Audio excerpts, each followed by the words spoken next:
자, 그러면 이번에는 민주당의 경선 레이스 분위기 살펴보겠습니다. 이재명 대표는 어제 나온 리얼미터 여론조사에서 차기 대권주자 선호도 52.5% 과반을 넘기면서 순항을 하고 있습니다. 성장과 실용주의 노선이 긍정적인 효과를 보고 있는 거냐?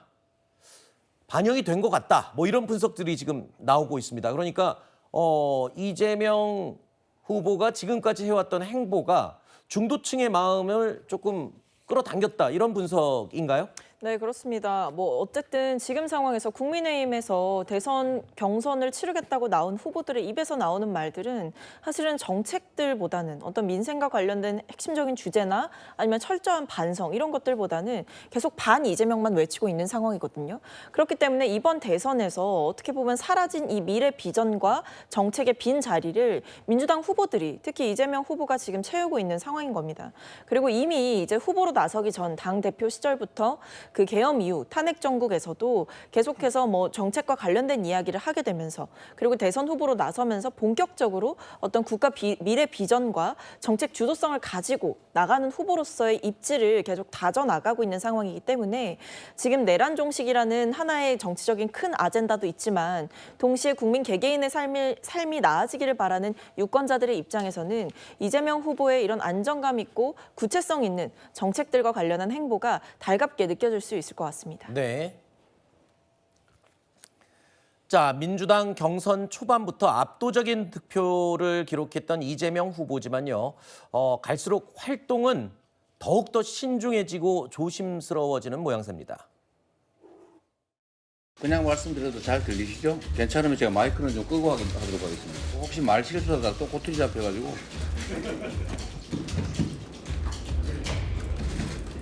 제가 하도 많이 꼬투리 잡혀서 고생을 많이 하는 바람에 증폭기를 쓰면 안 된다 그 말이에요.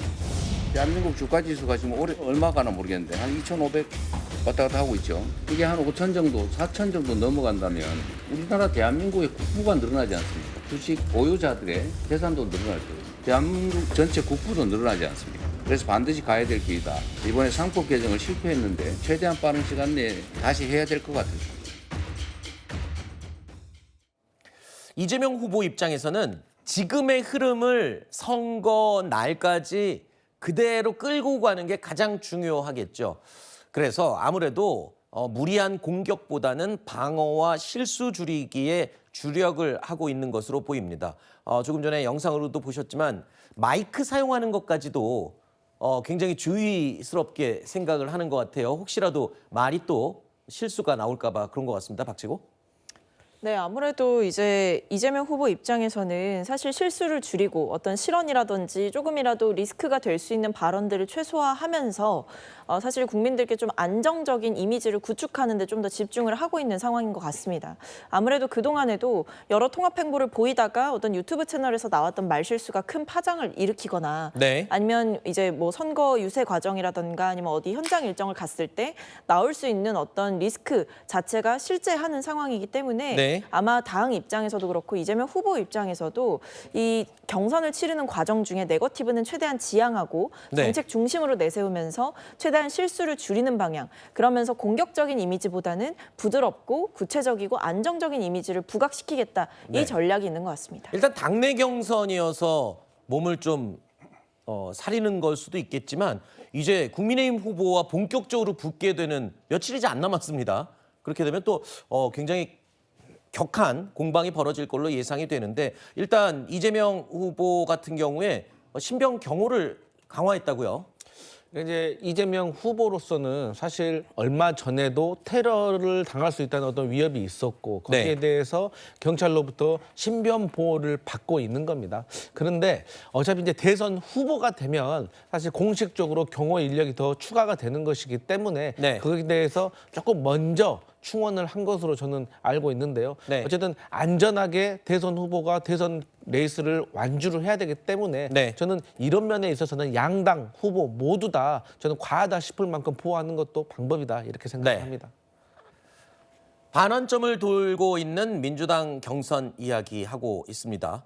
이재명 후보가 압도적인 득표율을 보이고는 있지만 김경수, 김동연 후보 정책 경쟁에 박차를 가하고 있습니다. 정치 검찰을 폐지하고 검찰의 수사 기소 기능을 명확히 분리하겠습니다. 통일부를 평화협력부로 기능과 역할을 전환하겠습니다.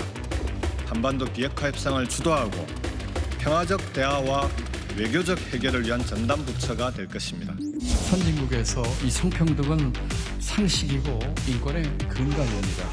어떻게 하면 이 우수한 대한민국의 여성 인재들을 사회 활동을 또 경제 활동을 하게 하고 하는 중에 유리천장 깨고 차별받지 않고.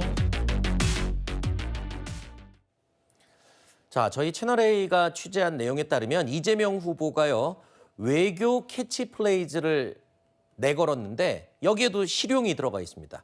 실용주의 외교를 내세운다라는 방침인 것으로 알려지고 있는데 외교하러 나설 때 이념을 우선시하는 게 아니라 국익과 실용을 기준으로 하겠다.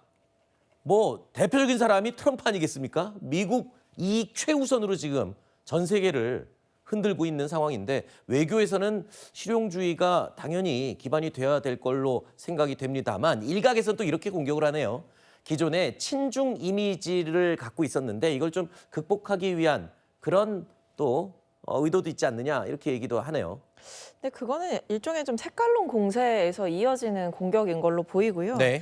근데 일단 첫 번째는 이제 윤석열 정권에서 보여줬던 이 대일 외교라든지 대미 외교의 기조 자체가 어떤 너무나 이제 우리나라가 손해를 보는 기조로 갔던 부분에 대해서 좀 해소할 필요가 있다. 그리고 그동안 쌓여왔던 이 외교적인 실책을 좀 극복할 필요가 있다. 이런 기조 하에서 현실론을 이야기를 하는 것 같습니다. 네. 그뿐만 아니라 이재명 후보가 어쨌든 실용을 기치로 계속 내세우고 있고 네. 좀 현실적인 성과를 내는 후보로서의 장점을 부각하겠다. 이 점을 고려해 볼 때 어떤 이념이나 색깔에 크게 얽매이지 않고 네. 국익을 최우선시하는 면모를 두드러지게 보여주겠다. 이 부분을 전략으로 짜는 거죠. 네.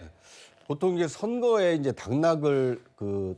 당락에 영향을 끼치는 3요소를 선거 구도, 그다음에 후보들의 인물 경쟁력, 그리고 바람이라고 하거든요. 네. 그 선거가 있을 때 국민 여망이 뭐가 있느냐. 네. 지금 민주당의 경우는 이제 내란 종식을 앞세우고 있고 그 국민의힘이나 이런 쪽에서는 이제 이재명 대표가 워낙 입법부를 장악하고 있다 보니까 네. 행정부까지 장악하게 되면 일극 체제가 완성되는 거 아니냐. 네. 이재명 견제론이 지금 맞서고 있는데 네. 앞으로 이제 인물 경쟁력은 후보가 나와봐야 비교가 될 테고 아직 선거 구도가 잡히지 않다 보니까 네. 이재명 전 대표의 일극 체제가 지금 유지가 되고 있는 것 같습니다. 네. 앞으로 국민의힘 후보도 결정이 되고 한덕수 대행의 출마 여부도 결정된 이후에 본격적인 6.3 대선이 시작되지 않을까. 아직 본격적인 본선은 시작되지 않았다 이렇게 말씀드리고 싶습니다. 알겠습니다. 자, 선거 당락 좌지우지하는 요소 세 가지가 아까 선거 구도, 선거 인물, 그리고 바람인데 그게 윈드 바람이 아니고 바라는 점, 바람 그 이야기죠. 알겠습니다.